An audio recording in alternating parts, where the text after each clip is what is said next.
অসমত সংখ্যালঘুসকল নিৰাপদ নহয় কাৰণে অসমৰ পৰা গৈ দিল্লীত আমি মহামান্য উচ্চতম ন্যায়ালয়ৰ মুখ্য ন্যায়াধীশগৰাকীক আমি পত্ৰ প্ৰেৰণ কৰিছোঁ। ভাৰতৰ প্ৰধানমন্ত্ৰীক আমি লিখিত আকাৰে জনাইছোঁ, গৃহমন্ত্ৰীক জনাইছোঁ, আমি ৰাষ্ট্ৰীয় মানৱ অধিকাৰ আয়োগ জনাইছোঁ, শিশু অধিকাৰ আয়োগ জনাইছোঁ, আমি মহিলা সুৰক্ষা অধিকাৰ আয়োগক জনাইছোঁ যে অসমৰ সংখ্যালঘুসকলে এই মুহূৰ্তত হিমন্ত বিশ্ব শৰ্মাৰ চৰকাৰৰ নেতৃত্বত নিৰাপদ নহয়।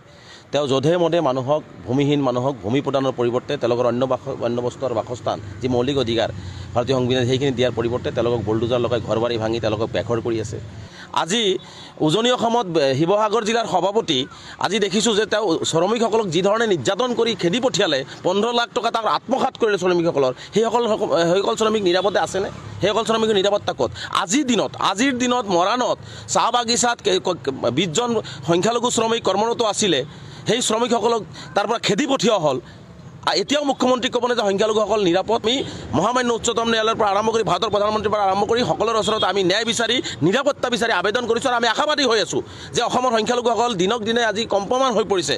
যে ৰাতি কেতিয়াবা আজি গৰাখহনীয়া পীড়িত হৈ আজি ঘৰটো ভাঙি তেওঁলোকে চৰকাৰী ভূমিত গৈছে, ৰাতি শুৱাতেও তেওঁলোকে টোপনি নহয়, কেতিয়া আহি তেওঁলোকৰ ওপৰত বুলডোজাৰ চলাই দিয়ে।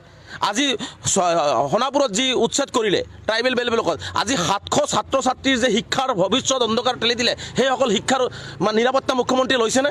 আজি ধলপুৰত, আজি নগাঁৱত, আজি হোজাইত আজি 3000 ছাত্ৰতে 2 বছৰৰ পৰা উচ্ছেদ কৰি পেলাই তেওঁলোকক যে শিক্ষাৰ পৰা বঞ্চিত কৰিলে, সেই শিক্ষাৰ নিৰাপত্তা তেওঁ লৈছেনে? গতিকে তেওঁ শিক্ষা, ৰাজনৈতিক, সামাজিক সকলো নিৰাপত্তাৰ পৰা তেওঁ আচলতে আঁতৰি আছে আৰু সংখ্যালঘুসকলক তেওঁ তিলকে ধ্বংসৰ মুখলৈ ঠেলি দি আছে। গতিকে এইটো আমি কোনো পদ্ধতিতে সহজভাৱে মানি নলওঁ আৰু মুখ্যমন্ত্ৰীক এনেকুৱা কথা নক'বৰ কাৰণে মই পুনৰবাৰ স্পষ্টভাৱে আহ্বান জনাইছোঁ। আৰু মুখ্যমন্ত্ৰীৰ এনেকুৱা ধৰণৰ সংখ্যালঘুক নিধনযোগ্য, সংখ্যালঘুক বেঘৰ কৰা, সংখ্যালঘুৰ ওপৰত নিৰ্মম অত্যাচাৰ কৰা, আমি যিহেতু আৰ্জি দিছোঁ, এইবিলাক যদি কোনো ধৰণৰ ন্যায় আমি নাপাওঁ, আমি গণতান্ত্ৰিকভাৱে আমি ৰাজপথত আমি ওলাই আহিম আৰু তাৰ বাবে যদি কোনো অপ্ৰীতিকৰ পৰিস্থিতি সম্পূৰ্ণ মুখ্যমন্ত্ৰী জগৰীয়া হ'ব। আৰু লগতে মুখ্যমন্ত্ৰীয়ে আৰু এটা কথা স্পষ্টকৈ কৈছে যে আমছুৱে এটা অৰাজনৈতিক ছাত্ৰ সংগঠন, গণতান্ত্ৰিক ছাত্ৰ সংগঠন। গতিকে ইয়াত গণতান্ত্ৰিকভাৱে আমি কথা কমেই, গণতান্ত্ৰিকভাৱে আমাৰ অধিকাৰৰ কাৰণে কম। তাত আমাক জেলৰ ভয় দেখুৱাই, আমাক পুলিচৰ লাঠিৰ কোব দেখুৱাই 1980 চনৰ পৰা অবিৰতভাৱে অসমখনৰ কাৰণে, অসমৰ সংখ্যালঘু জনগণৰ কাৰণে, অসমৰ আৰ্থসামাজিক উন্নয়নৰ কাৰণে সদৌ অসম সংখ্যালঘু ছাত্ৰীৰ মাত মাতি আহিছে আৰু মাত মাতি যাব। তাত আমাক লাঠিৰ ভয় দেখুৱাই, বন্দুকৰ ভয় দেখুৱাই, পুলিচৰ ভয় দেখুৱাই লাভ নাই।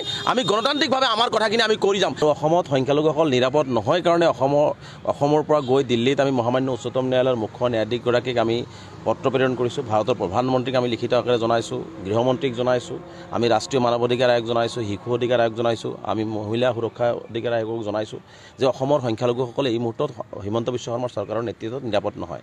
তেওঁ যধে মধে মানুহক, ভূমিহীন মানুহক ভূমি প্ৰদানৰ পৰিৱৰ্তে তেওঁলোকৰ অন্য বস্তু আৰু বাসস্থান যি মৌলিক অধিকাৰ ভাৰতীয় সংবিধান সেইখিনি দিয়াৰ